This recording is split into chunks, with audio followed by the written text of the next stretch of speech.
అధినేత కేసీఆర్ గారు ఇవాళ ఒక విధంగా బీఆర్ఎస్ పార్టీ కొలాప్స్ కావటానికి నైతికంగా ఆయననే బాధ్యత వహించాలి. ఇవాళ దాన్ని కప్పిపుచ్చుకోవటానికి కొరకు ఇవాళ వారు ఆనాడు ముఖ్యమంత్రిగా నిర్వర్తించలేని బాధ్యతలు ఒక విధంగా మొన్నటి శాసనసభ ఎన్నికల ఫలితాలు ఏదైతుందో గత రాష్ట్ర ప్రభుత్వ వైఫల్యానికి నిదర్శనంగా మనం భావించవచ్చు. మొన్నటి శాసనసభ ఎన్నిక ఫలితాలు ఏదైతుందో గత బీఆర్ఎస్ ప్రభుత్వ వైఫల్యానికి నిదర్శనంగా భావించవచ్చు. నిజంగానే ఆనాడు గట్ట అప్పటి ప్రభుత్వ ముఖ్యమంత్రి కేసీఆర్ గారు బాధ్యతాయుతంగా గట్ట పాలన చేసి ఉన్నట్టయితే ఇవాళకి పరిస్థితి ఎదురయ్యేది కాదు. దాన్ని కప్పిపుచ్చుకోవడానికి కొరకు ఒక విధంగా ప్రజల దృష్టిని మళ్లింపు చేయాలనేటువంటి ఒక భావన తలంపుతోని వారు నిన్న చేపట్టినటువంటి ఇలా పంట నష్టపోయిన పంట పరిశీలన అని చెప్పి యాత్ర చేపట్టిందో నాకు ఒక విధంగా ఆశ్చర్యం కలుగుతుందని చెప్పి అంటున్నాను. అలా నిజంగానే ఎక్కడైనా పంట నష్టం పోవడం జరుగుతుందని చెప్పారంటే దానికి రెండు కారణాలు. ఒకటి ప్రధానంగా గత ప్రభుత్వ వైఫల్యం అంటే రబ్బీకి సంబంధించినటువంటి ఒక సాగునీటి ప్రణాళిక రూపొందించలేకపోవడంతో అంటే ప్రాజెక్టులో ఉన్నటువంటి నీటిని ఏ విధంగా రబ్బీ సంబంధించి వినియోగించుకోవడం జరుగుతుందో దానికి సంబంధించిన ప్రణాళిక రూపొందించుకోలేకపోవడం. అంటే ఆనాడు ప్రభుత్వం ఏది ఇస్తుందో బీఆర్ఎస్ అధికారంలో ఉండే నేను గతంలో కూడా పేర్కొన్నా. నేను మనకి ఈశాన్య ఋతుపవనాలు ఏది ఇస్తుందో సాధారణంగా అక్టోబర్లో వస్తాయి. ఎప్పుడైతే ఈశాన్య ఋతుపవనాలు మనకు కొంత జాగ్రత్త పడవలసి ఉండే ఆనాడు. ఈశాన్య ఋతుపవనాలు మనకు అక్టోబర్లో వర్షాలు వచ్చి ఉంటే కొంత పరిస్థితి వేరు ఉంటుండే. సాధారణంగా ఎప్పుడు వస్తాయి మనకు దసరా ముందు ఏదైతుందో వర్షాలు రావడం మనం సహజంగా గమనిస్తుంటాం. ఎప్పుడైతే మనకి ఈశాన్య ఋతుపవనాలు ముఖం చాటు చేయడం జరిగిందో అలాంటి ప్రభుత్వం కొంత బాధ్యతాయుతంగా వ్యవహరించి ఉంటే వెళ్ళి పరిస్థితి రాకపోతుండే. నేను గతంలో కూడా పేర్కొన్న శ్రీరామ్ సాగర్ ప్రాజెక్టు ఉన్నటువంటి నీటిని ఏ విధంగా రబ్బీకి మనం వినియోగించుకోవడం జరుగుతుంది ఒక ప్రణాళిక రూపొందించుకొని ఉంటే బాగుంటుంది. వారు ఆనాడు ఏదైతుందో ఏ విధమైనటువంటి ఆలోచన చేయకుండా ఆనాడు ఎల్లంపల్లికి వెళ్ళి ఏదైతుందో మిడ్మానర్ నీటిని తరలించే అవకాశం ఉండే. By that time Medigadda was not collapse. ఆనాడు ఆయనకు మేడిగడ్డ నుండి అన్నారమే కానీ అన్నారం నుండి సుందిల్లే కానీ సుందిల్లకి వెళ్ళి ఎల్లంపల్లి కానీ ఎల్లంపల్లి నుండి మిడిమానేరుకు నీటి తరలించుకునే అవకాశం ఉండే. తరలించకుండా మిడిమానేరుకి ఏదైతున్నదో ఎస్ఆర్ఎస్పీ నుండి నీటి తరలించడంతో మనకి ఎస్ఆర్ఎస్పీలో దాదాపు 10-12 టీఎంసీ కొరత ఏర్పడ్డది. ఎస్ఆర్ఎస్పీలో శ్రీరామ్ సాగర్ ప్రాజెక్టులో నీటి కొరత ఏర్పడటానికి గత ప్రభుత్వ అనాలోచిత నిర్ణయంతో ఏదైతే ఎల్లంపల్లికి వెళ్ళి నీటిని తరలింపు చేసే అవకాశం ఉండగా కూడా ఆ నీటిని తరలించడానికి చర్యలు చేపట్టకుండా అంటే ఎందుకంటే అప్పటికే ఈశాన్య ఋతుపవనాలు మనకు బహుత్సాలు చేసినాయి. మనకి ఇట్ వాస్ క్లియర్డ్ ఈశాన్య ఋతుపవనాలు ఏదైతుందో మనకు రావటం లేదు అని చెప్పండి. తెలిసినప్పుడు ఏదైతుందో మీరు ఎగువ ప్రాంతంలో ఉన్న ఎస్ఆర్ఎస్పీని జాగ్రత్త వ్యవహరించాల్సి ఉంది. వ్యవహరించక ఏం చేసిండు 10 టీఎంసీని మిడిమానేరు తరలించడంతో మన పైన కొరత ఏర్పడ్డది. ఎస్ఆర్ఎస్పీ ఆయకట్టు ప్రాంతం ప్రధానంగా ఏమైనా ఇబ్బందులు ఎదుర్కొంటున్నామని చెప్పంటే అది గత ప్రభుత్వ అనాలోచిత నిర్ణయం మేరకు ఇవాళ ఈ పరిస్థితి మనకు కొంత ఆందోళనకరంగా ఉందని చెప్పక తప్పదని చెప్పంటున్నాయి. ప్రకృతి వైపరీత్యాలు అది మన చేతుల్లో లేదు. ఎప్పుడైనా ప్రకృతి వైపరీత్యాల వల్ల పంట నష్టపోవడం దొరుకుతుందో ఆ ప్రాంత రైతాంగాన్ని ఆదుకోవటము ప్రభుత్వ బాధ్యత. అది ఇవాళ కేసీఆర్ గారు చెప్పవలసిన అవసరం లేదు. స్టోరేజ్ ఫుల్ అయిపోయింది. నువ్వే విధంగా బాధ్యతలను విస్మరించినావో ఈ ప్రభుత్వం కూడా బాధ్యతలు విస్మరిస్తుందని చెప్పి భావించడం సరైనది కాదు. ఇలా రాష్ట్రంలో కాంగ్రెస్ ప్రభుత్వం గౌరవ ముఖ్యమంత్రి రేవంత్ రెడ్డి గారు ఏది ఇస్తుందో బాధ్యతాయుతంగా ఎక్కడెక్కడైతే ప్రకృతి వైపరీత్యాలతో పంట నష్టపోవడం జరుగుతుందో ఆ రైతును ఆదుకోవటానికి కొరకు ఎకరా 10,000 రూపాయలు పరిహారం చెల్లింపు చేయడం జరుగుతుందని ఆ పంట నష్టాలకు సంబంధించి కూడా ఏది ఇస్తుందో అంచనా రూపొందించడం జరుగుతుందని చెప్పండి. అయ్యయ్య మీరు కేసీఆర్ గారు ఆనాడు ముఖ్యమంత్రిగా ఏది ఇస్తుందో ఆయన బాధ్యత నిర్వర్తించకుండా 10 ఏళ్ల కాలం ఎక్కడైనా వీళ్ళు ఏ పంట నష్టపోయినా అటు ప్రకృతి వైపరీత్యాలే కానీ లేక చీడ పురుగుతోనే కానీ పంట నష్టపోతే 10 సంవత్సరాలు నిన్నటైనా నువ్వు రైతులు ఆదుకోవాలనేటువంటి ఒక ఆలోచన కలిగినాదే. వీళ్ళు పంటల బీమా పథకం లేదు. వీళ్ళు కనీసం పంటల బీమా పథకం ద్వారానైనా రైతును ఆదుకునేటువంటి ఒక అవకాశం కలిగి ఉండే పరిస్థితి ఉంటుండే. ఆ పంటల బీమా పథకమైన మనకు అమలు చేసి ఉంటే ఇలా పంటల బీమా పథకం కూడా అమలు చేసి లేకపోవడంతో ఏదిస్తుందో ఆ సౌకర్యం కూడా పొందలేకపోతున్నాం. కానీ ఇవాళ ఏదిస్తుందో రాష్ట్రంలో కాంగ్రెస్ ప్రభుత్వం బాధ్యతాయుతంగా భవిష్యత్తులో ఇటువంటి పరిస్థితులు ఎప్పుడు ఉత్పన్నమైనా కానీ ఆ పంట పరిహారానికి సంబంధించి రైతాంగాన్ని ఆదుకునే విధంగా పంటల బీమా పథకం రాబోయే ఖరీఫ్ నుండి అమలు చేయబడే విధంగా రాబోయే ఖరీఫే కానీ రబీ కానీ అమలు చేయబడే విధంగా రైతు చెల్లించే అటువంటి ప్రీమియం కూడా రైతుపై భారం వేయకుండా రాష్ట్ర ప్రభుత్వం చెల్లించే విధంగా కార్యక్రమాన్ని అమలు చేసే విధంగా వీళ్ళు రూపకల్పన చేస్తుంది ఇవాళ రాష్ట్రంలో కాంగ్రెస్ ప్రభుత్వం అని చెప్పి అంటున్నా. అటువంటి ఒక ఆలోచన స్ఫూర్తి కూడా నీకు లేదు.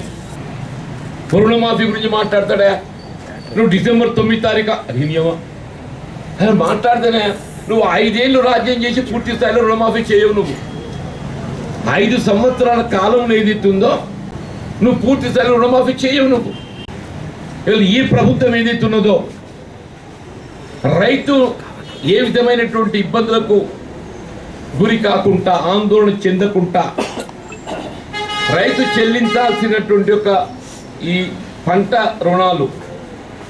రుణాలు ప్రభుత్వమే పూచీకత్తుగా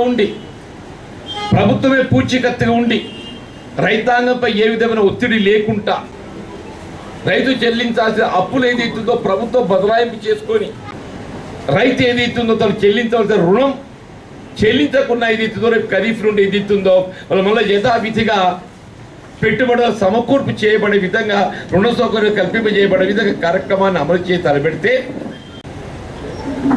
నువ్వు వాస్తవాలు గ్రహించకుండా ఏమైంది రుణమాఫీ పూరి నాయన నువ్వేం చేసినావు 5 ఏళ్ళు.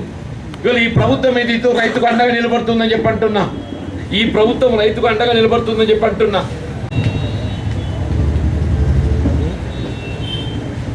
వీళ్ళ పంటలు కాపాడటానికి ప్రాజెక్టులో ఉన్న నీరు అవకాశం ఉన్న మేరకు చివరి బొట్టు వరకు కూడా చెప్పంటూ నేను it's not like your government చివరి బొట్టు వరకు కూడా పంటలు కాపాడపడే విధంగా అందింపజేసి పంటలు కాపాడడం తమ బాధ్యత భావిస్తుంది వెళ్ళి ప్రభుత్వం అని చెప్పంటూ నేను మీకు రుణ సౌకర్యానికి సంబంధించి రైతు ఏ విధమైన ఆందోళన గురి కాకుండా అండగా నిలబడే విధంగా కార్యక్రమాన్ని బ్యాంకర్స్తో ఏదైతుందో సంప్రదింపులు చేసి రైతు చెల్లించాల్సినటువంటి ఆ రుణ భారం ఏదైతుందో ప్రభుత్వం బదలాయింపు చేసుకునే కార్యక్రమమే కానివ్వండి, భవిష్యత్తులో పంటల బీమా పథకమే కానీ, ఇప్పుడు పంట నష్టమైన రైతుకు అండగా నిలబడే విధంగా ప్రతి ఎకరాకు 10,000 రూపాయలు పరిహారం చెల్లింపు చేయడమే కానీ, సాగునీటి సౌకర్యానికి సంబంధించి చివరి బొట్టు వరకు మిత్రులు లక్ష్మణ్ కుమార్ గారి వల్ల నీటి బొట్టు వరకు కూడా ఏదైతుందో సాగునీరు కల్పింప చేయబడే విధంగా చెప్పంటారు. భగీరథ గురించి మాట్లాడతాడు నాకు ఆశ్చర్యం అని చెప్పంటాడు. సిగ్గుపడాలని చెప్పంటూ నేను ఇలా భగీరథ దోపిడీ కార్యక్రమం ఇంకోటి లేదయా. ఇలా మొత్తం వీళ్ళ గత టీఆర్ఎస్ ప్రభుత్వం కలాసు కావడానికి 3 ప్రధాన వీళ్ళ కాళేశ్వరం ప్రాజెక్టే రీడిజైన్ ఏదైతే అనే నెపంతో తెరపై పట్టుకొచ్చిండో వీళ్ళు మనం 38,000 కోట్లతో అమలు చేయగలిగే అవకాశం ఉన్నటువంటి ఒక ప్రాజెక్ట్ ప్రాణహిత చేవెళ్ళ దాని 1,20,000 కోట్లకు దాన్ని చేయబడే విధంగా కేవలం కమిషన్ల కకృతితోనే చెప్పండి తీసి నెంబర్ 1. వీళ్ళు కనీసం ఆ మేడిగడ్డ నిర్మాణమైనా కానీ పర్యవేక్షించి నాణ్యత ప్రమాణాలకు అనుగుణంగా నిర్మాణం చేయబడి ఉన్నట్టయితే ఇలా ఈ పరిస్థితి ఎదురయ్యేది కాదు అని చెప్పంటున్నా. ఇది కేవలం కేసీఆర్ కమిషన్ల కకృతితోని ఈ రాష్ట్రాన్ని అప్పులు ఊపులకు నెట్టడమే కాకుండా యావత్ రాష్ట్ర ప్రజానీకం ఆందోళన గురే పరిస్థితులు తలెత్తుతున్నాయని చెప్పంటే కేసీఆర్ నైతిక బాధ్యత వహించాలని చెప్పంటున్నాం. Number 1. Number 2, Yadadri power project మరి ఎన్టీపీసీ ద్వారా నిర్మాణం 4000 మెగావాట్లు చేసుకోగలిగే అవకాశం ఉన్న ప్రాజెక్టే కేవలం 1600 మెగావాట్లకే పరిమితమయ్యే విధంగా 800 × 2 ఇంకా 2400 మెగావాట్ల విద్యుత్ ఉత్పాదన పెండింగ్ పడిపోయి దాని పర్యవసానం వల్ల per unit cost PP agreement ఏది ఇస్తుందో ₹9 పోతుందా. వీళ్ళ ఎన్టీపీసీ ఇంకా ఏ 2400 మెగావాట్ల విద్యుత్ ఉత్పాదన ప్రాజెక్ట్ నిర్మాణం జాప్యం కావడంతో ఆ నిర్మాణం వ్యయం పెరిగి వీళ్ళ పీపీ అగ్రిమెంట్ ఇది per unit cost almost it is going to ₹9 per unit. మన సాధారణంగా ₹5 లభించాల్సింది, ₹5 లభించాల్సింది అని చెప్పండి. ఏ యాదాద్రి పవర్ ప్రాజెక్ట్ అని చెప్పని వీళ్ళ గతంలో పిట్ హెడ్లో ప్రాజెక్ట్ నిర్మాణం చేయాలన్నాడు. పిట్ హెడ్ అంటే ఎక్కడ బొగ్గు ఉత్పాదన ఉంటే అక్కడ ప్రాజెక్ట్ నిర్మాణం చేయాలి. దాన్ని విస్మరించి అసలు యాదాద్రిలో బొగ్గు లేదు, నీ కొత్తగూడెంకి వెళ్ళి తరలించాలన్నా కానీ దాదాపు 100 కిలోమీటర్లు అవుతుంది కొత్తగూడెంకి తరలించాలన్న. కేవలం కమిషన్లకు కుర్తే, కేవలం కమిషన్లకు పైసా పెట్టుబడి లేకుండా ఎన్టీపీసీ ద్వారా నీకు విద్యుత్తు మన సౌకర్యం పొందే అవకాశం ఉండదు. ఎవడని ఏది ఇస్తుందో 40,000 కోట్లు పెట్టుబడి పెడతాడే, ఇంకా 10,000 కోట్లు పెడితేనే కానీ పూర్తయ్యే పరిస్థితి లేదు. వాళ్ళు యాదాద్రి పవర్ ప్రాజెక్ట్ ఇంతవరకు దాదాపు 40,000 కోట్లు పెట్టుబడి పెడితే అది పవర్ ఫైనాన్స్ కార్పొరేషన్ అప్పు తెచ్చి ఇంకా 10,000 కోట్లు పెట్టాలి. ఇక చూడండి కథ. ఇక 3వ ప్రాజెక్టు భగీరథ. ఈ 3 ప్రాజెక్టులు అని చెప్పి అంటూ నేను ఎప్పుడు చెప్పిన భగీరథ అనే ప్రాజెక్ట్ ఏది ఇస్తుందో మెడ మీద తలకాయ ఉన్నాడు ఎవ్వడు కూడా ప్రాజెక్ట్ తలపెట్టాడు. మెడ మీద తలకాయ ఉన్నాడు కూడా ప్రాజెక్ట్ తలపెట్టాడని చెప్పండి. నీ మాట ఎందుకంటున్నానని చెప్పంటే క్లోరినేషన్ ప్రభావం ఏది ఇస్తుందో మీకు కేవలం 20 కిలోమీటర్లు 30 కిలోమీటర్ల నుంచి ఉండదు ప్రవాహంలో. ఈ సైంటిఫిక్ ఏది ఇస్తుందో నిర్ధారితం. ఇది నీటి ప్రవాహం ఏది ఇస్తుందో శుద్ధి చేయబడ్డ తదుపరి క్లోరినేషన్ ప్రభావం నీకు 20-30 కిలోమీటర్ కంటే ఎక్కువ ఉండే అవకాశం లేదు. నువ్వు 100 కిలోమీటర్లు తరలించి నేను నీటి సరఫరా చేస్తా అని చెప్పంటే ఇదని ఇవ్వడంటాడే. అది అందుకని మెడ మీద తలకాయ ఎవరు కూడా ఇటువంటి కార్యక్రమాన్ని అమలు చేసి తలపెట్టని చెప్పంటున్నా. గడిచిన 5 సంవత్సరాలు ఇక్కడ భగీరథ నీళ్లు అందుబాటులోకి వచ్చినా వస్తే వినియోగించిందా వాళ్ళు ఇచ్చే సలహా సూచన ఏంటంటే మీ క్లోరినేషన్ ప్రభావం లేకుంటే మీరు బ్లీచింగ్ పౌడర్ కలిపి వాడు శుద్ధి చేసుకోవచ్చు కదా అని చెప్పంటారు. మరి ఇదే బ్లీచింగ్ పౌడర్తో శుద్ధి చేసుకునే అవకాశం ఉన్నట్టయితే ఉంటే ఆల్రైట్ ఉన్నది, లేదన్న కొత్త పేరుకు. మరి ఇంత పెద్ద ప్రాజెక్ట్ ఎందుకే, మరి ఇంత పెద్ద ప్రాజెక్ట్ ఎందుకు అని చెప్పంటున్నాను. ఈ 3 ప్రాజెక్టులు ఇవ్వాలి. 3 ప్రాజెక్టులు సార్ కేసీఆర్ నైతికంగా పతనమైండు. కానీ ఆయన నైతిక పతనం వ్యక్తిగతమది. నువ్వు వాటిని ఏ విధంగా కప్పిపుచ్చుకోవాలని చెప్పని తాపత్రయపడుతూ నేను మళ్ళీ ఏదో నేను ప్రజలు రానాయన ప్రజలకు ఎవడొద్దంటుండే మేము కోరుకుంటున్నాను ప్రజలు ఉండాలని చెప్పని. వాస్తవాలు చర్చకు రావాలి. కేసీఆర్ కనబడితే వాస్తవాలు చర్చకు వస్తాయి. కేసీఆర్ కనమరిగితే వాస్తవాలు చర్చకు రావు అని చెప్పంటు నేను ఇదాకా నీ పక్కన ఉన్నాడు ఇవాళ ఏది ఇస్తుందో నేను ఇడిచిపెట్టి పోతున్నాడు. కారణం ఏంటే నీ ఆర్థిక లావాదేవీలు అన్నింటిలో వాటాడు రంజిత్ రెడ్డి, వాడు ఇంకోడు అంతే. ఎందుకు నేను ఇడిచిపెట్టి పారిపోతున్నారు అని చెప్పట్టు నేను. నువ్వు బాధ్యుడి కాదా?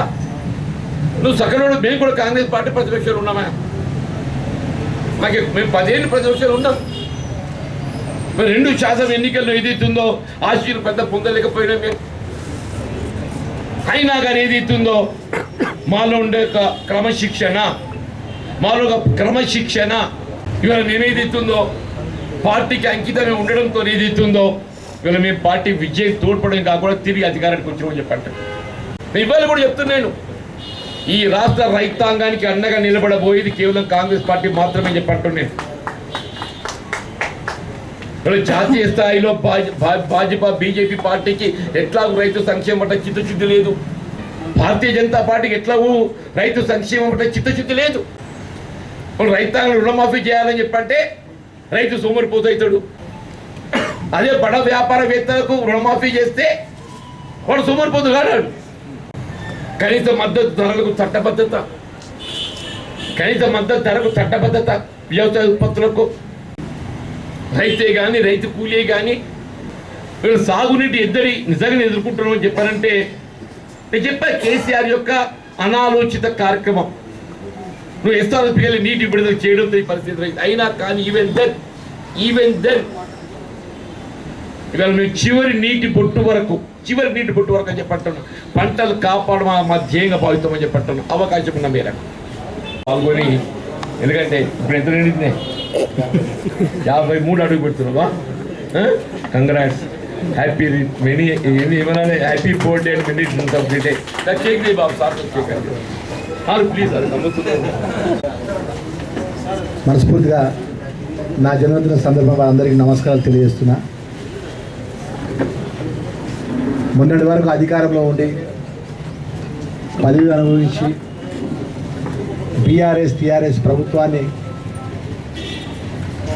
ఒక విప్పుగా, ఒక మంత్రిగా వివరించినటువంటి మాజీ మంత్రివర్యులు కానీ మాజీ ముఖ్యమంత్రి కేసీఆర్ గారు నిన్న రైతుల పక్షాన పంట పొలాలు ఎండిపోతున్నాయి, కొప్పురీశ్వర్ గారు పెద్దపల్లిలో పోయేసి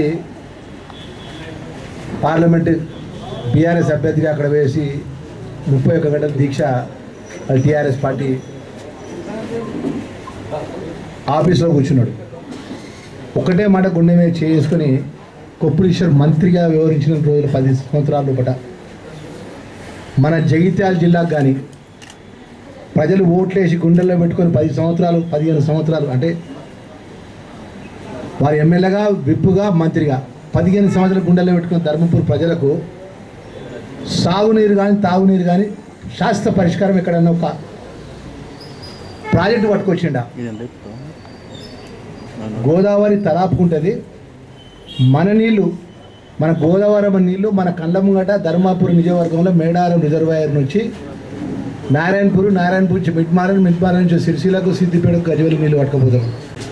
మళ్ళీ 3 సంవత్సరాలు కూడా 2nd TMC అని చెప్పి కాళేశ్వరం లింక్ టు TMC అని చెప్పేసి సుమారు 21,000 వెలుగటూరు కాడ సుమారు 1000 ఎకరాల రైతుల భూములు కడుపు కొట్టి పోలీసులను బెదిరించి అప్పుడు కలెక్టర్ను, పోలీసు అధికారులను, రెవెన్యూ అధికారులను తీసుకుపోయి సుమారు 3,000 మంది ఒంటరి కార్మికులకు ఆ వెలుగటూరు గుట్ట మీద పొద్దున్న లేస్తే జీవనోపాధి చేసుకున్నటువంటి 3,000 కార్మికుల యొక్క కడుపు కొట్టి వాళ్ళ మెడలు పట్టి పోలీసులు ఖాళీ చేయించి అక్కడ 20,000 కోట్లతో కాళేశ్వరం లింకుడు ప్రాజెక్టు పట్టుకపోతే అక్కడ డీకొండ రిజర్వాయర్ ఏర్పాటు చేసుకుని నీళ్ళు పట్టుకపోతే మన మా ధర్మపూర్ నియోజకవర్గం మా సంగతి ఏంది? మాకు 6 మండలాలు ఉన్నాయి, 29 గ్రామాలు ఉన్నాయి, మన 139 గ్రామాలు ఉన్నాయి, 129 గ్రామాలకు సంబంధించినటువంటి మా సాగునీరు తాగునీరు పరిష్కారం అయిందని ఒక్క రోజన్నా వారు ముఖ్యమంత్రి దగ్గర పోయింది ఆ వినతి పత్రం పట్టుకొని. పక్కనే ఉన్నాడు రోళ్ళవాగు 57 కోట్లతోనే 130 కోట్లకు అయింది, ఇప్పటివరకు పూర్తి కాలేదు. అది మా పెద్దలు జీవన్ రెడ్డి గారు అనేక సార్లు శాసన మండలిలో మాట్లాడాడు. ముఖ్యమంత్రికి నేను జిల్లా కాంగ్రెస్ అధ్యక్షునిగా పెద్దలు ఎమ్మెల్సీ వారి లెటర్ కూడా ముఖ్యమంత్రి గారికి కూడా మేము పత్రం ఇచ్చినాం. ఏ రోజు రైతుల పక్షాన నీళ్ళ గురించి రాష్ట్ర పరిష్కారం వెతకలేదు.